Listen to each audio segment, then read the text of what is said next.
Este workshop di lo qual tá é poder de mente, dus kiko é powerful of Viva com Éxito, porque nós nesse programa de Viva com Éxito como tá cria esse of bota transmitir esse na persona não, que tá muito importante e humildade e conexão e amor como por trece na outra gente não, e se me tem que seguir corre Então, sigue. Te querem nos tour a passar de procedura of momento de adolescência. Então, no saco a adolescência é uma etapa bastante difícil. Dus, tem coisas que estão bom, tem coisas que nós criamos nós mesmos. Dus, a parte hormonal não tem um rol.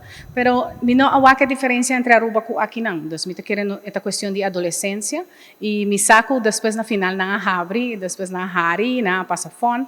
Então, isso é importante. Pero importante para não vai com seminha chiquito. De lo qual é capacidade que nós temos. Nós temos assim tanto powerful de nós mesmos como ser humano, que nós por fazer assim tanto coisa, que se nós visa algo que nós quer fazer, não é hecho de me está vai fazer, não, me está fazendo, me está vai, não está vai, é uma dúvida, ou é um wish, mas não explica não. É simple hecho de que simplesmente me está fazendo, e me está criar, me está dando toda a capacidade de criar. Crea amor, crea conexão entre união, maneira qual me explica, união entre nós todos.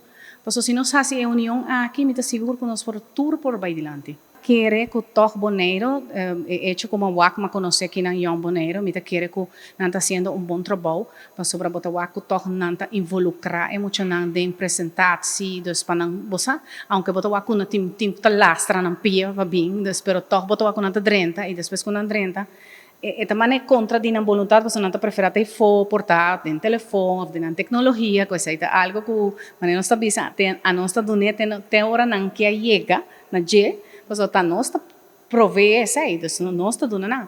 Então é hecho de como aqui não que está hope integrar, que não tem hope união, que não tem hope conexão, e essa aí na Aruba me saco tem também mesmo coisa, pero a sim algo diferente aqui não. Essa é parte mais união, é parte mais humano. Eu boto aqui conexão com a minha pocinha de je e ambos, nós pocinha de outro e essa hope é humano, que não tem jala aqui, jala já. Então essa me encanta, não? É calor de cultura, é sei mesmo, é calor de cultura. Agora me chega, mas sinto como está na Aruba de antes.